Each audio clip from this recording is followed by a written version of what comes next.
You know, a lot can change in 2 years.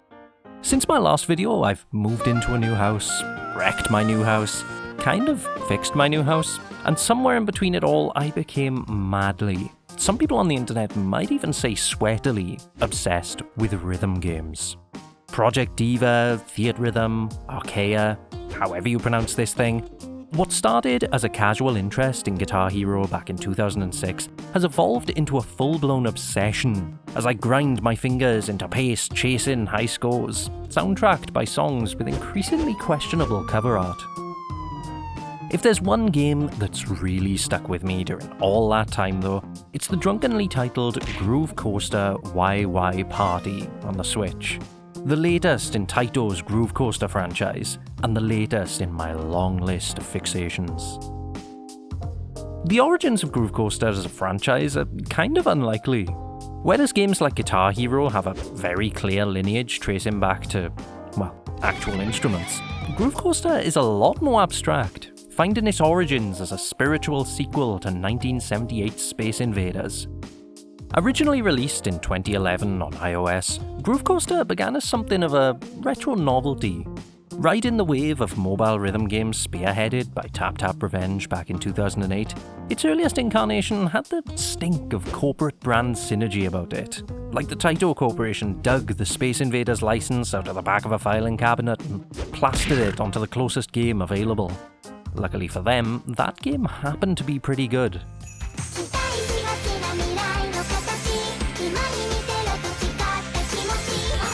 In Groove Coaster, you pick a song and an avatar of your choosing rides a minimalist roller coaster along a single line track. When it passes over the circle, you push a button in time with the music. Sometimes you might have to hold the button, sometimes you might have to press 2 buttons, and if you're feeling really spicy, you might have to move a control stick or push a button in a certain direction. But the core essence of the game is pretty effectively summarized in its start screen.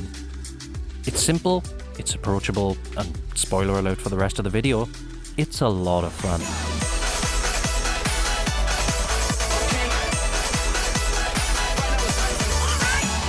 But all of this, Space Invaders, hand-me-down clothes, have ensured that Groove Coaster has never quite occupied the top spots of the rhythm game pantheon. Other rhythm games kind of have it easy. Banging your appendages against light-up keyboards and dance mats to the tune of hammy Europop is relatable on a primal level. I'm pretty sure our long-lost ancestors were bopping to Dragosti Dinte in their caves. Meanwhile, all of the weirdo branding makes Groove Coaster a lot less enticing. Nudging these abstract fondlers to the tune of 80s video game esoterica doesn't quite have the same primal immediacy to it. And I guess that's why I feel compelled to make this video. I've played a lot of rhythm games these last few years, and yet the one I keep going back to is this confusing Japanese brand nightmare. From the outside, it might look a little weird, a little corporate, a little out there, but consider this an appeal. If you've never experienced a Groove Coaster game, make Wai Wai Party your first, and make it a priority.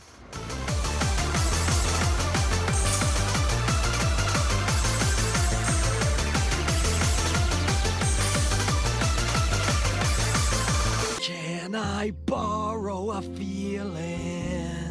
If you want to be reductive, all video games boil down to one thing: pushing the right button at the right time. Whether you're climbing to new heights in far-off lands or falling flat on your face in an industrial estate downtown, the core interaction that defines success and failure in video games is your ability to hit buttons in a timely manner. And it's in this regard that Groove Coaster might actually be one of the most video games of all time. By focusing in on an endless stream of Bop-It-esque button prompts, rhythm games like Groove Coaster take the mechanical interactions of video games to their logical extreme. Some video games ask you to fill out your tax return in between button presses, but rhythm games just ask you to turn up and feel it out. Pushing buttons isn't a means to an abstract end, like the contextual spaghetti of a game like Red Dead Redemption.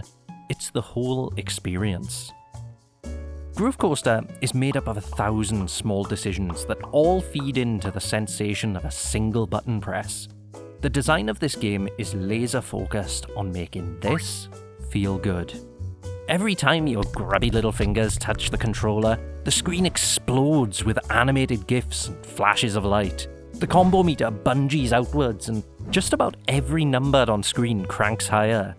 This is lab rat levels of instant gratification.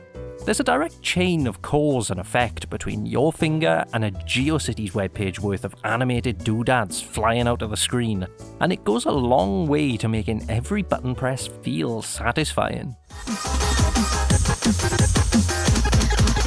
This kind of visual pizzazz is one of the cornerstones of modern rhythm games.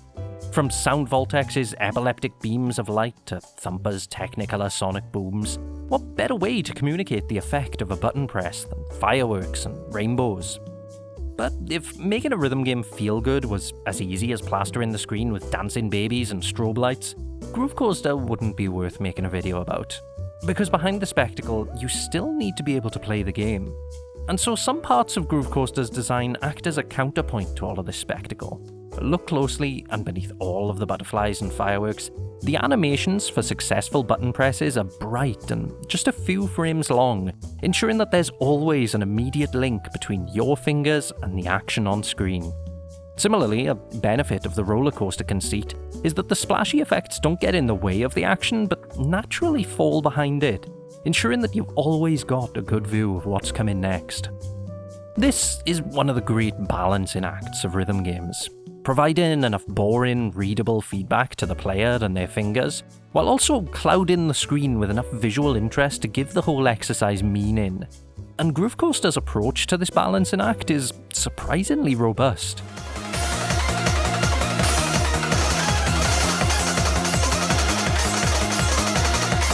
One of the things you'll notice playing Wai Wai Party is that there's a subtle tactile rumble in the controller that activates beneath every note. It isn't too pronounced. Making use of the Switch's HD rumble feature, it's kind of a small tap-in on the other side of the controller, like a benevolent rhythm-playing ghost has snuck into the circuitry to help you keep time.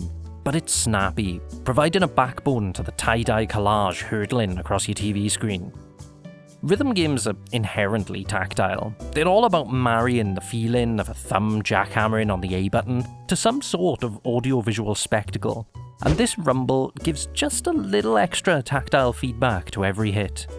And it all goes back to that balancing act, because some games over-egg vibration and end up putting your coffee table on seismographs, but there's a restraint here that gives you that tactility without causing distractions.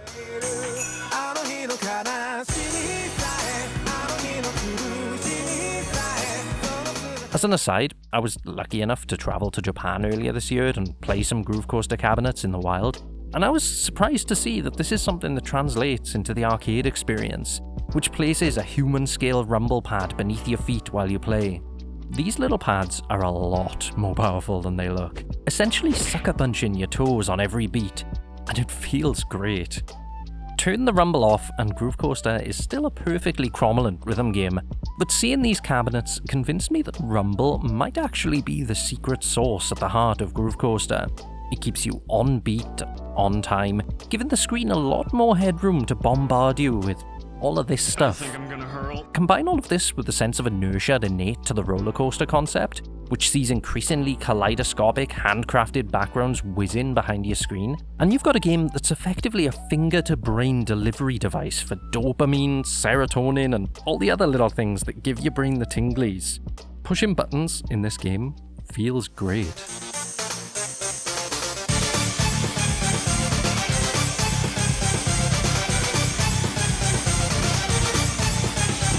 And that's failing to mention the sound design.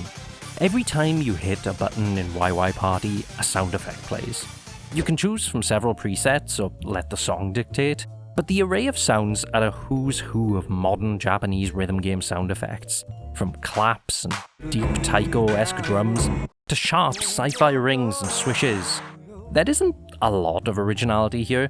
Most of these sounds have been fed through the natural selection processes of Japanese video game arcades, but that's because they work. Sound effects in Japanese rhythm games tend to be loud and occupy higher frequencies so that they can cut through your standard audio mix and make sure that immediate feedback reaches your ears. Every song pulls from a wide catalogue of sound effects, some of which are timeless, some of which are comical, but all of which trace their lineage back to the fundamentals of arcade sound design. There are no key sounds, which means that hitting notes doesn't influence the backing track like it does in a Guitar Hero or DJ Max. But your button presses act more like an extra percussive layer on top of each track, which in itself can have some pretty satisfying results.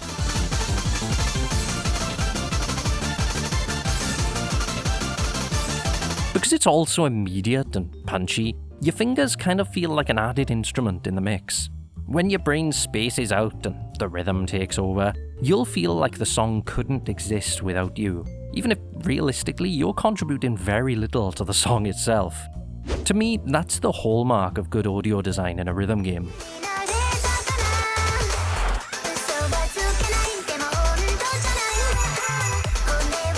Put everything together and pushing a button just once in Groove Coaster does so much. Circles explode, laser beams sound off, skull gifs strobe across the screen, and all the while your controller pulses in your hands as a giant anime woman looms over the horizon in the background. And it's all perfectly tuned and balanced so that it doesn't get in the way or get buried in the mix. The audio, visual, and rumble design are felt in every press. Ultimately, as you'd hope for a game that's all about mushing your hands up against your controller, the mushing feels like nothing else.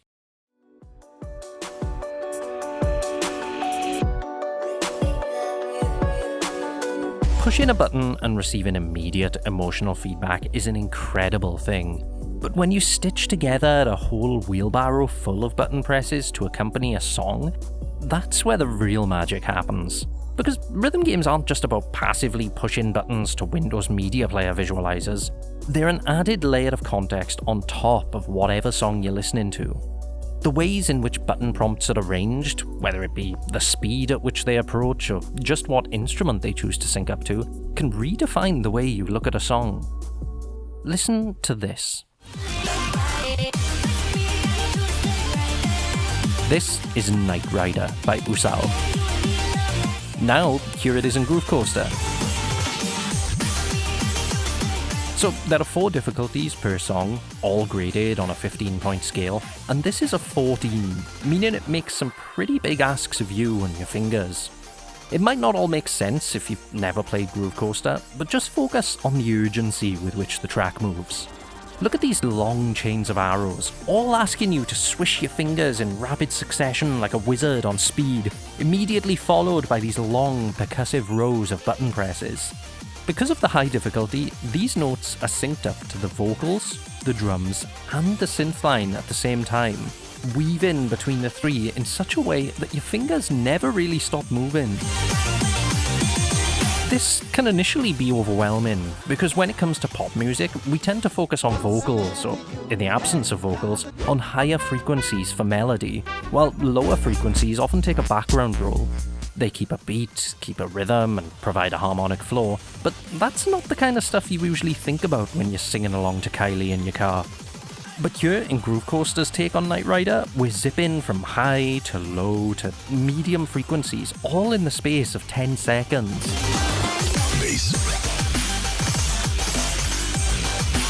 Knight Rider is a banger, whichever way you look at it, but playing it in Groove Coaster calls attention to elements of the song that might not usually be on your mind, like a little synth or drum flourishes. And sometimes, even just trying to tap along to a song like this can help you appreciate just how high energy it is. All of these decisions, what note goes where, which melody to follow, what visuals to include, are colloquially known in the rhythm game community as charting. And charting is an art in and of itself.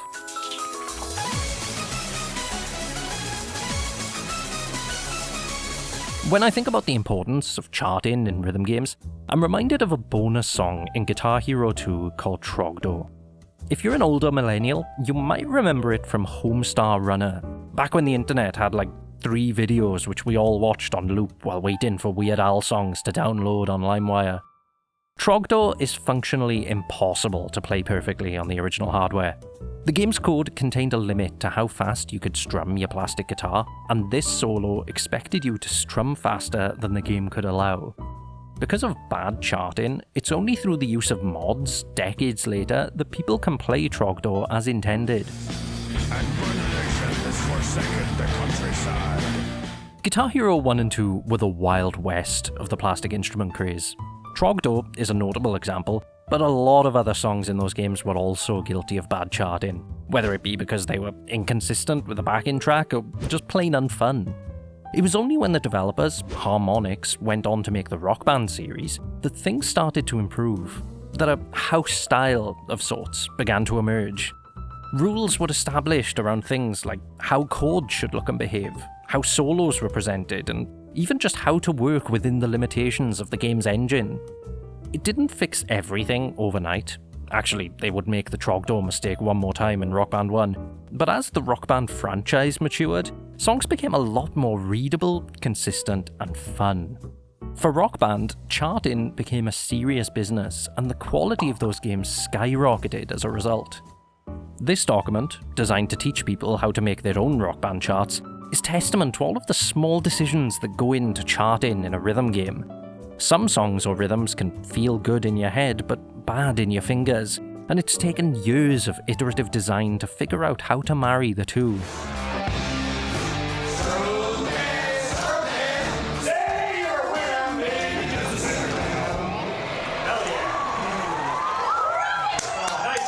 Anyway, enough about Rock Band. All these years later, I have to imagine the Groove Coaster has similarly robust charting guidelines lying around somewhere.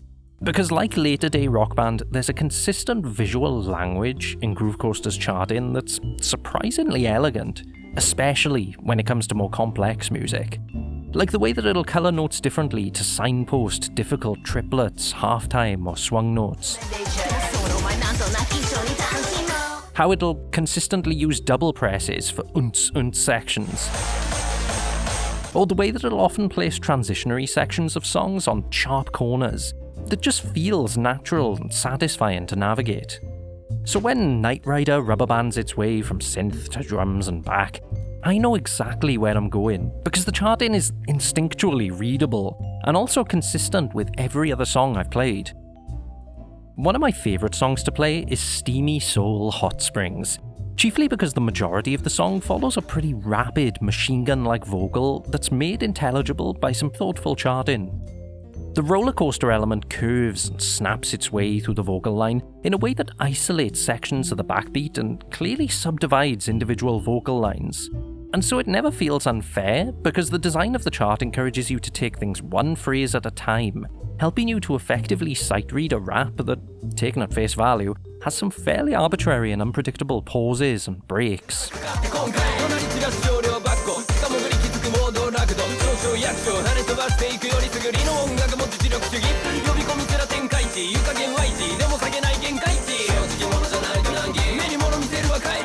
And remember, all of the design work that went into the vibration and the visuals is still shining through in every button press. And you've got that great percussive layer of sound effects following along behind you.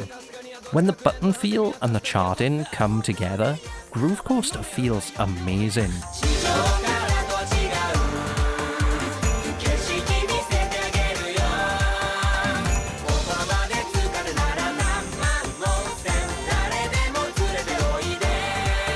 Although I do have to say, the charting isn't all perfect. There are no Trogdors, but there are certain songs where the roller coaster format can be obnoxious and obfuscate notes. This song, Adrena, is the sound of every migraine I've ever had. And it has the charting to match. It's marked at the game's highest difficulty of 15, but at least 30% of the difficulty comes down to the absurd speed that it whizzes along at. It feels like, in this case, the charting is skewed a little too far in favour of the visual spectacle of speed, without considering the accompanying bad feeling it leaves in the hands, scrabbling to keep up with the sudden arrival of button presses that feel better when remembered rather than reacted to. You'll also occasionally get these weird Simon-esque sections in certain songs, where the coaster will stop and notes will suddenly descend on your static avatar, which, again, can shift the game's flow from reaction to memorization. It works for things like Undertale songs, where the visuals cleverly link in with Undertale's battle structure, but it can also express itself as an obnoxious difficulty spike, especially when it appears at the very end of songs. While we're talking about the bad stuff, Groove Coaster doesn't have a practice mode where you can skip to certain sections of a song, so sections like this at the end of 3-minute songs might actually be one of the game's biggest sins.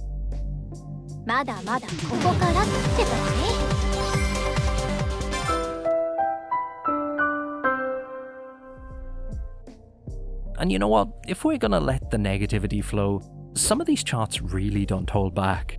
This can be a demoralizingly difficult game. Just look at this absolute unit, Kamui. A song where the notes come so quickly and in such bizarre combinations that it feels like a different game entirely.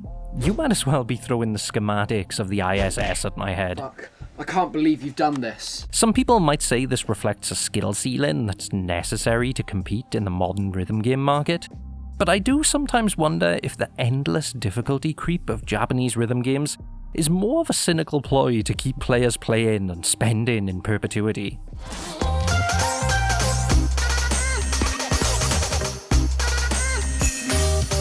Anyway, my own need to get good aside, these are outliers, and they only stand out because the rest of the game is charted so fairly. As long as I put myself where Kamui can't hurt me, I do think the vast majority of the songs in here are elevated by their charting. There's enough consistency in the core mechanics that the game feels good regardless of how weird and wild its music gets. I'll sweat my way through difficulty 15 joke songs on a relentless quest for self-improvement, then I'll unwind at the steamy soul hot springs, and I'll enjoy it all because the charting is so consistently fair, readable, and above all else, interesting.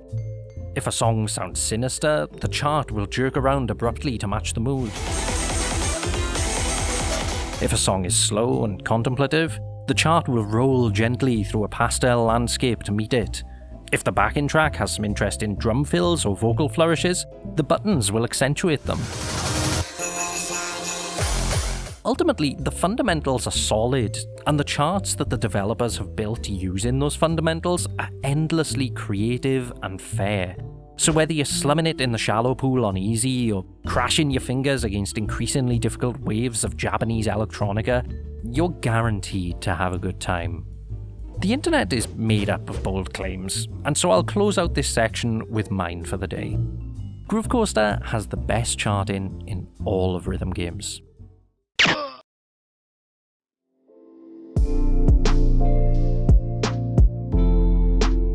Anyway, I guess it's weird to talk this much about a rhythm game without actually addressing the rhythm part, the music. Groove Coaster occupies a weird niche in the soundscape of rhythm games. Franchises like Guitar Hero or Project Diva can communicate a genre and a style within their opening minutes. You know immediately if you want to stick around for Bluehead Hyperpop or Metallica.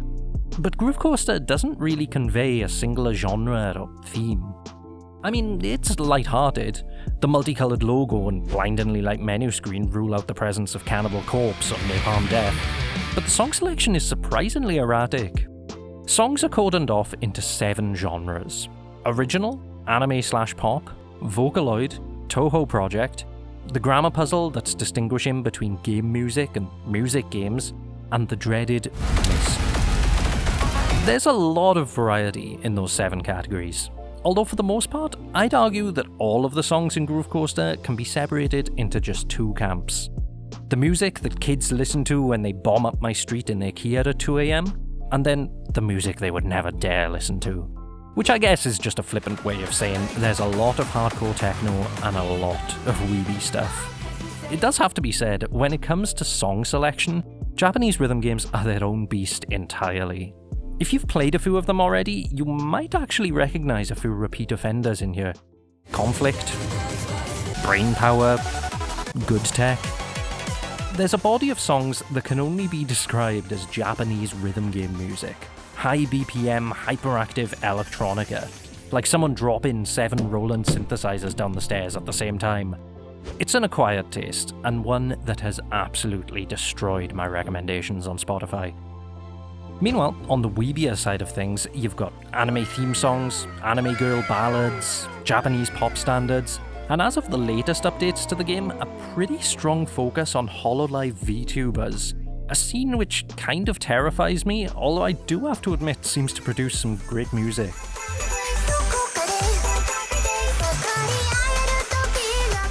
And underpinning it all is a wide range of original tracks from Taito's longtime collaborators Zuntata.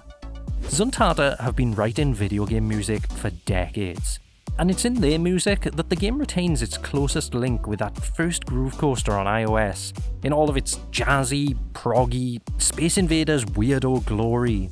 Thanks to Zuntata, for every techno and anime banger, you've also got a Darius throwback or Daddy Mulk, which, I'll be honest, I kinda just wanted to say out loud.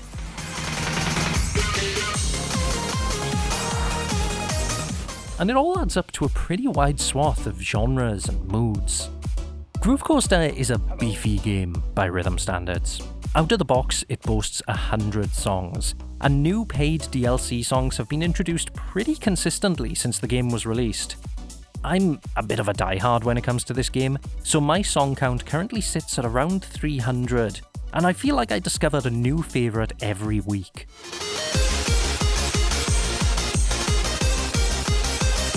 From the frenetic pacing of songs like Red Alice's Merlin to the more introspective, soulful canter of Sorai.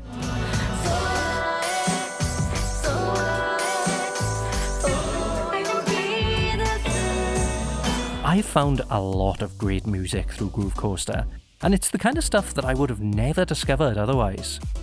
Plus, sometimes the charting will really elevate songs too. There are songs that I wouldn't have touched with a barge pole if they'd popped up on my Spotify, but are now in my regular rotation because of the feelings evoked by their Groove Coaster arrangements. Although, whether that's a good or a bad thing, I'll leave for you to decide.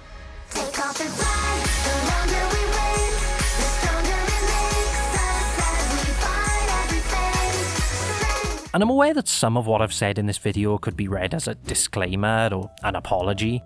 Please excuse my boy racer weep music. But that isn't the case at all. In its variety, in its wackiness, in its sheer daddy milkness, I think this might be my favourite tracklist in any rhythm game. Just Dance and Rock Band might have Lady Gaga and the Rolling Stones, but they can keep them. Groove Coaster has these guys. I can't guarantee you'll love it all. Actually, there are some heinous creations in here, but I like to think at least one of your new favourite songs is buried in here somewhere.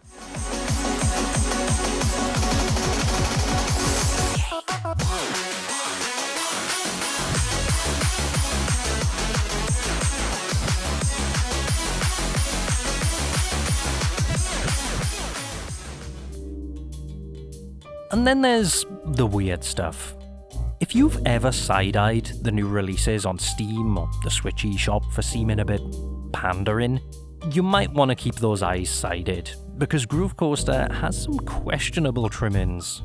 The game's menus are overlaid with a navigator, a virtual lady friend who jabbers over every option you highlight and heaps effusive praise on you after every song played, in the same way a parent might offer encouragement to a toddler.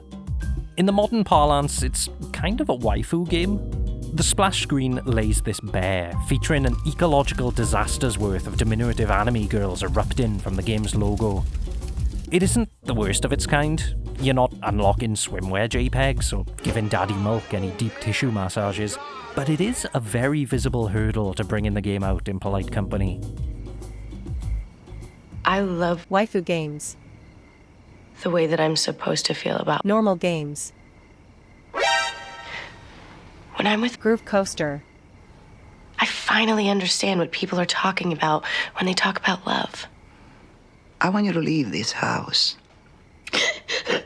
But listen, I'm not one to judge. Well, maybe I am a bit.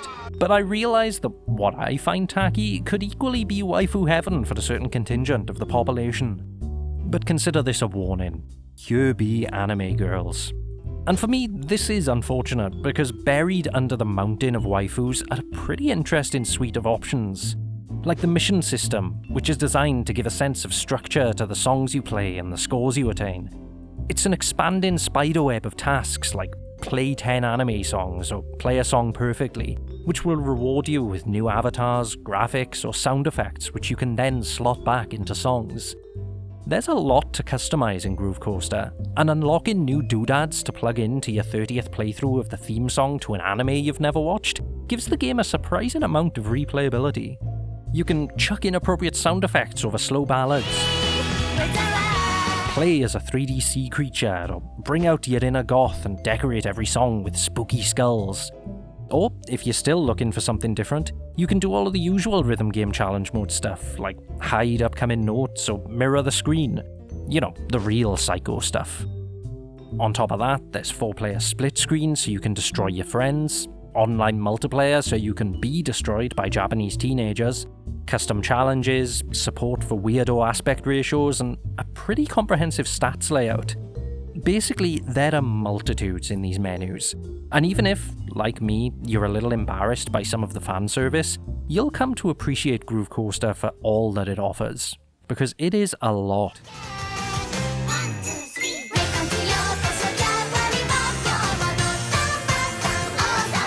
Anyway, that's probably enough. I'm hoping I've made a compelling argument for Groove Coaster, because I really think it's a game more people should check out. I can't stress how much engineering has gone into making each button press feel satisfying, and the charting for each and every banger on this soundtrack makes each of those button presses count. And if you're a sicko, it has got this beautiful, twisted waifu hellscape running behind the scenes. Groove Coaster Wai Wai Party has quickly become one of my favourite games of all time. In a way, it's given me everything I never knew I needed. At long last, I can mash rumbling buttons in time with hardcore techno while that one Japanese man shouting sound effect plays in the background. I can stay up until 4 AM trying to perfect the vocal rhythms of VTubers, and I can wrap it all up with some daddy milk. Is it a little weird, a little corporate, a little out there? Yeah. But just give it a chance, and I think it might become one of your favourite games too.